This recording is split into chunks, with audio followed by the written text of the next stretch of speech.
Hello and welcome back to Hot Tip Tuesday. My name is Matt, and in this video I'm going to begin a series on the WorkSharp Elite system, the Ken Onion knife grinding. There's a lot of different names for it, but it's the belt-driven system offered by WorkSharp. If you've watched some of my videos before, it's you know that it's part of my sequence for kitchen knife sharpening. And if you're watching along this in quasi real time, this is the beginning of April of 2022, and it marks the beginning of the second quarter of 2022. So one thing that I like to do periodically is both check in with myself and also with the people that I work with in the Guild of Professional Sharpening on where we stand in our journey toward the goals that we're trying to pursue in our lives. And with that, I just want to say that a couple of things, right? One is that the Guild of Professional Sharpeners is an awesome place. It's a community of knife and tool sharpening business owners, and it's really fantastic. I know I'm selling it, so I have to say that, but it also really is. There's some really cool stuff going on over there. We're doing a Member in the Spotlight series this year. Every month we connect with somebody and go a live virtual meeting on Zoom with them, where essentially I start probing with some questions to get them talking, and then everybody else who joins on the call gets an opportunity to raise their hand and ask questions as well. And so that's been a lot of fun. We connected with Jason last month on that. And the other thing is that the platform that the Guild is offered on, which is a Mighty Networks platform, is continuously growing, and they're doing really good work. And one feature that they recently added was the ability to go live, and we were really fortunate to have Sabrina go live in a Petco grooming salon, where she explained to us her sharpening method on pretty much all the different types of grooming scissors. So that's fantastic. And in situations like that, you can watch along and also ask questions and provide feedback along the way.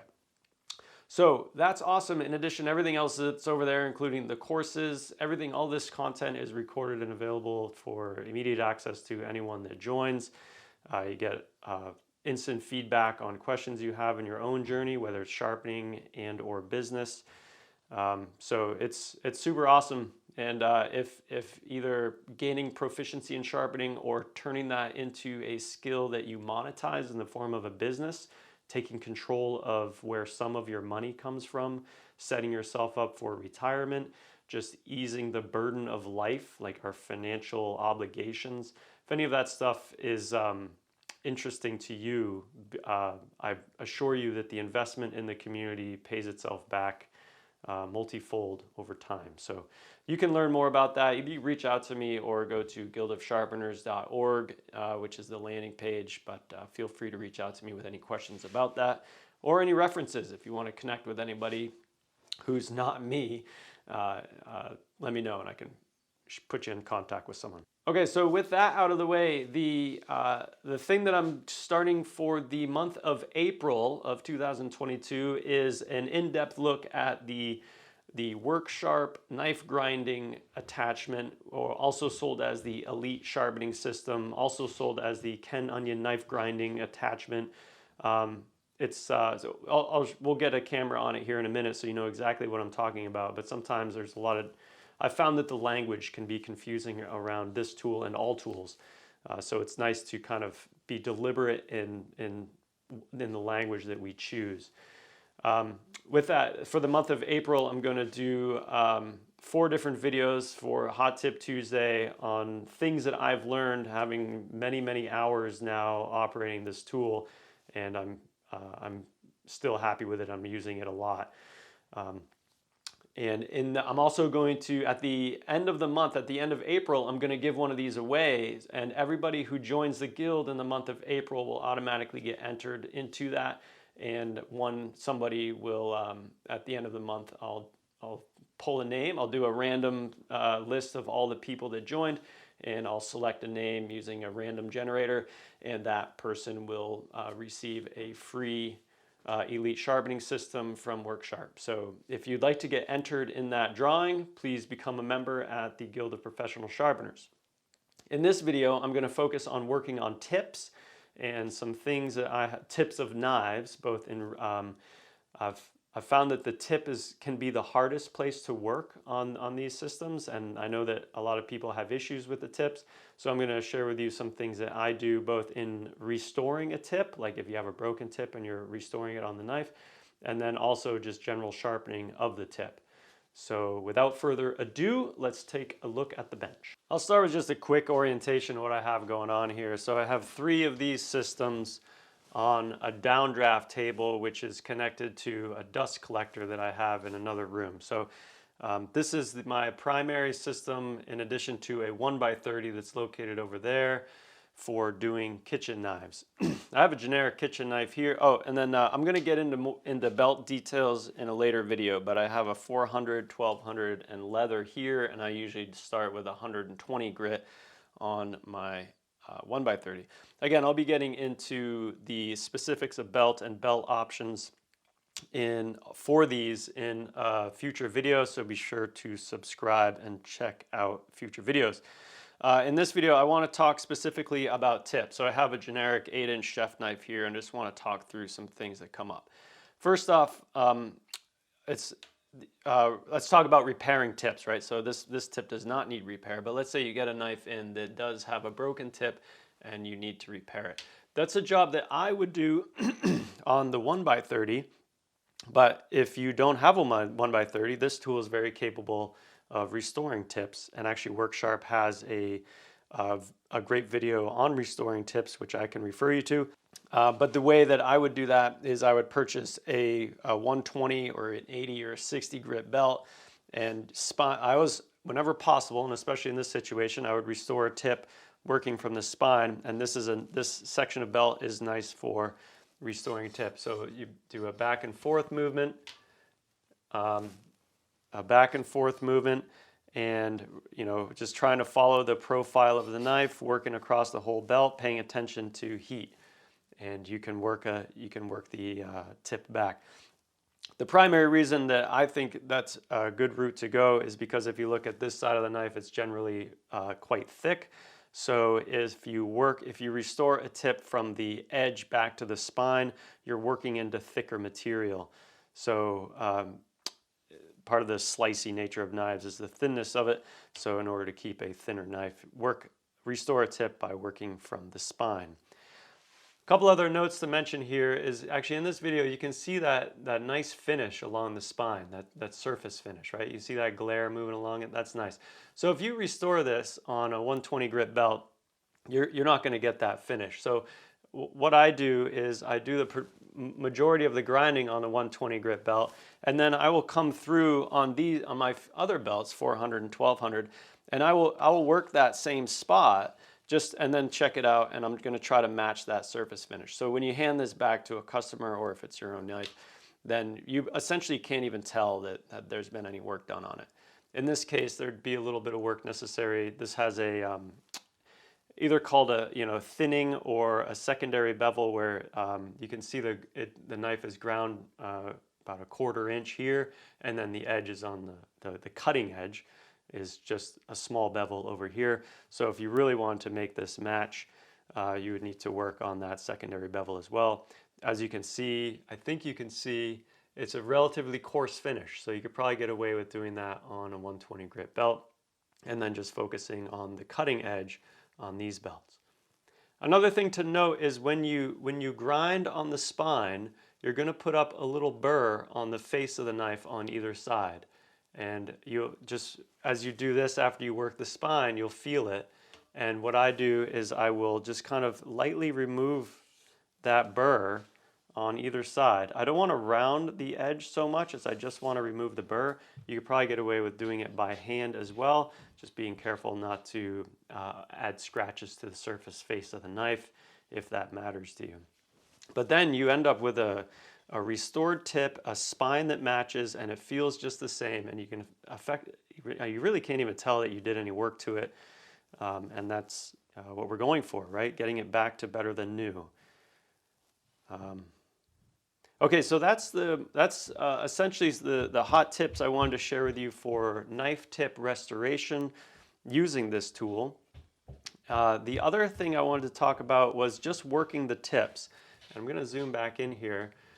It's not uncommon for people to uh, have I don't know, like have an issue where they round the tip out or the bevel on the tip.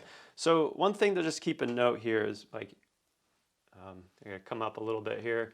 Like this is the angle guide here. So and then when you bring this up here, um, one thing that I want to just like we don't bring the tip past the center of the belt. And I think what happens is this belt is flexible, right? And as you get over here, this is where you're gonna really start rounding the tip over.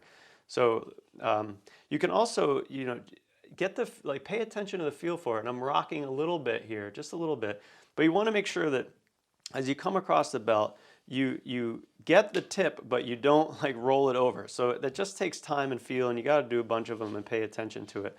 But as you're doing your tips and you're coming out here, like you need to make sure you can feel it getting to the tip, but you don't want to be getting it off the edge of the tip. And if you spend a little bit of time really focusing on that, I think you can get it so that you can restore a perfect tip, not have it wash out and not have it round over.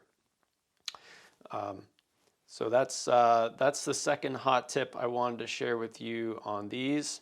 All right, my last hot tip is a little harder to explain, and it's something that happens to me relatively frequently, so I'm sure that it happens to a bunch of other people too. And the way what happens here is I work this knife on the 1x30, and then I come over to these systems, and as I work this area of the tip, I get this spot where I don't get the full bevel of the knife when I'm working this belt. So like I put up a great burr on the 1x30. The burr is solid on both sides. I come over here, actually over here, but just for illustration, and I do the tip, and I'm not getting it all. And I look at the bevel, and like I'm missing part of it, and it's usually up on the shoulder of the bevel, not like I'm missing the point is that I'm missing the edge. So here's some ways that I work around that. First off, if it's a folder, I probably won't finish the knife over here. I'll take it to the Edge Pro. I do get my best results still on the Edge Pro. But for kitchen knives, I tolerate it a little bit more. And what I will generally do is I will go back to the 1x30 and focus on doing a shallower cut on the 1x30, almost like what we're seeing, like not as extreme as what we're seeing here with this secondary bevel, but I'm gonna go shallower so that I'm pull that shoulder of the bevel back, and I expose I make it easier for me to get the edge. I've tried some stuff where like I rock up a little bit to try to get it, but I don't really like that as a solution. I either need to put a coarser belt on my work sharp so that I'm getting the same bevel profile off, along the edge, because that's really the issue, is that the profile that I'm getting off of the 1x30 for the bevel doesn't match the profile that I'm getting off this system. So I either need to put a coarse belt on and fix it that way, or I need to go back and put a shallower bevel on it from the 1x30, and then when I come to this tool, I'm definitely getting all the way to the edge of the knife and putting up a good burr. And then the only downside of that might be cosmetics, but meaning like if you look real close, it doesn't look good. I don't think that's a big deal on most of the knives that I do. Sometimes it is, and I won't correct that issue that way. But that's the only downside. The upside is that then you're left with a secondary bevel that is even more shallow, so it's going to be more slicey, and I think you'll actually end up with a better performing knife doing it that way. And I've actually kind of defaulted on a lot of knives, like most of the generic like Henkels or Wusthoffs. I'll go real shallow on the 1x30, and then when I come over here, I have a relatively small primary bevel. The primary bevel in this case being the place where the cutting gets initiated. It'll be a relatively small primary bevel, but then I have a secondary bevel, so it makes the knife perform better anyway. And then if the customer goes to sharpen it on either on their own stone or on the hones that I sell, they'll have more success bringing the edge back, and I think they'll end up getting more life out of it if they take good care of it. So that's that is that. That's ways to handle if you're again if you're just looking here and like you can see that your belt is touching the shoulder of the bevel, but not getting to the very edge. Uh, the solutions that I recommend are either go back to the 1x30 and make it a shallower bevel, or put a coarser belt on your work sharp system and establish that whole bevel on this machine. Okay, I'm trying not to make these too long. Sorry if this is too long. If you're still with me, thank you so much. The things we discussed are correcting the spine or like correcting a broken tip and addressing the spine, the burr that you might put up on the face of the knife, and the surface finish that you're left with on the spine so that it looks like the knife is brand new or better than new. Second thing we talked about is how to not round the tip of a knife, just in both tip restoration and then also for standard sharpening.